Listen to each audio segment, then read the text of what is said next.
Hello, everybody. Last time we did a session on democracy, its relevance, and various movements connected with universal enfranchisement and equality. Today, let us place this poem in the context of democracy and the need for democracy as expressed by Langston Hughes.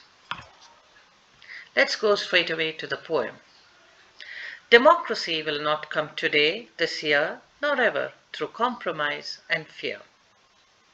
He very clearly and categorically, the speaker, says if you wait for democracy to happen, keeping fear in your heart and making compromises, inferior adjustments, neither will it come today, neither will it come tomorrow, nor ever. So we can't wait for something to happen, especially when it comes to freedom. We have to make it happen. So he is already asserting that you can't sit and wait patiently for democracy to happen. In the second stanza, he says, I have as much right as the other fellow has to stand on my own 2 feet and own the land.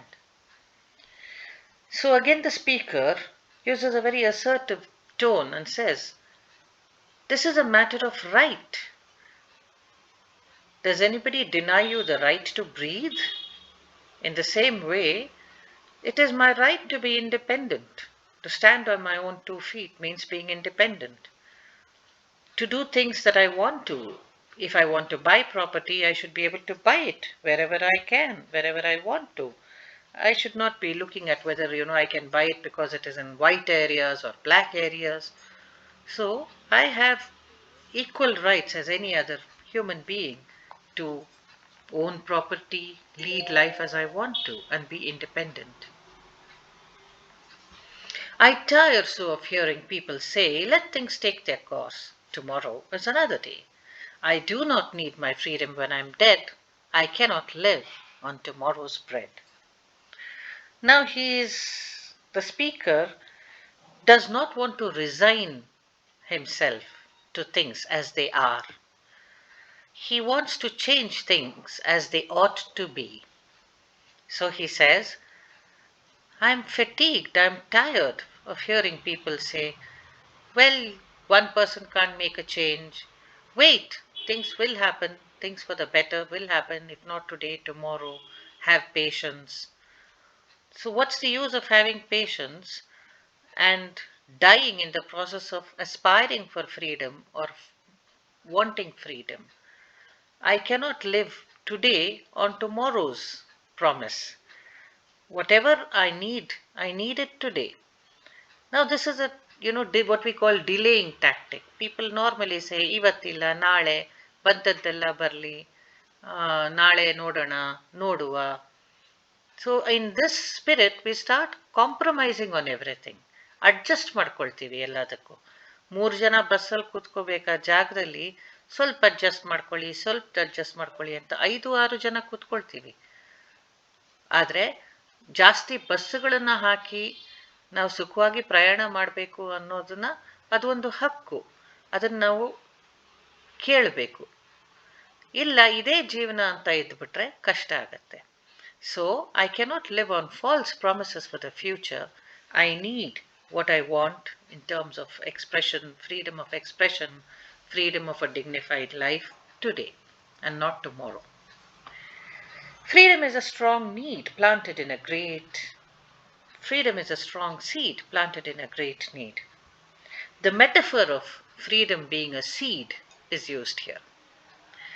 ಸ್ವತಂತ್ರ ಎನ್ನುವ ಬೀಜವನ್ನ ನಾವು ನೆಡಬೇಕು.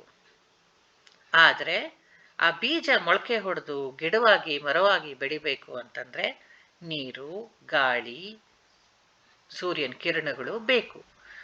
ಹಾಗಾಗಿ ಆ ನೀಡಿರಬೇಕು. If you just plant a seed it's not enough. You need to feel the urge for freedom. Only when there is a great feeling that, yes, I need to live a different life, will the seed break and germinate and grow into a plant. So it's not just enough to have the seed of freedom planted in you, you have to develop the urge.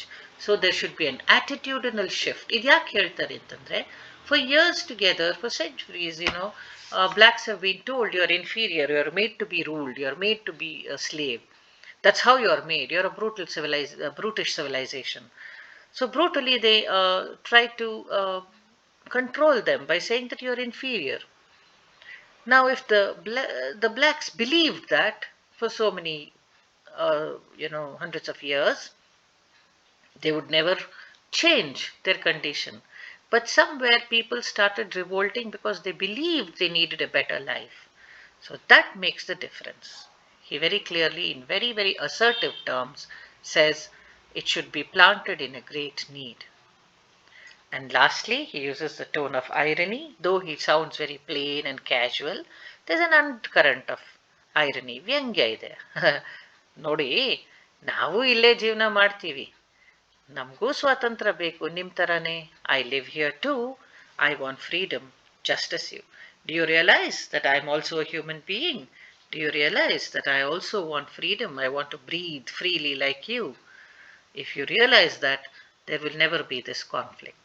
So he closes on a tone of irony, though he is taunting the oppressors very gently by reminding them, if you don't remember it, please remember that we are also human beings. You don't treat us as human beings. You treat us as animals.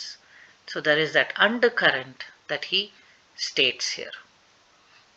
I hope you enjoyed the poem. Thank you.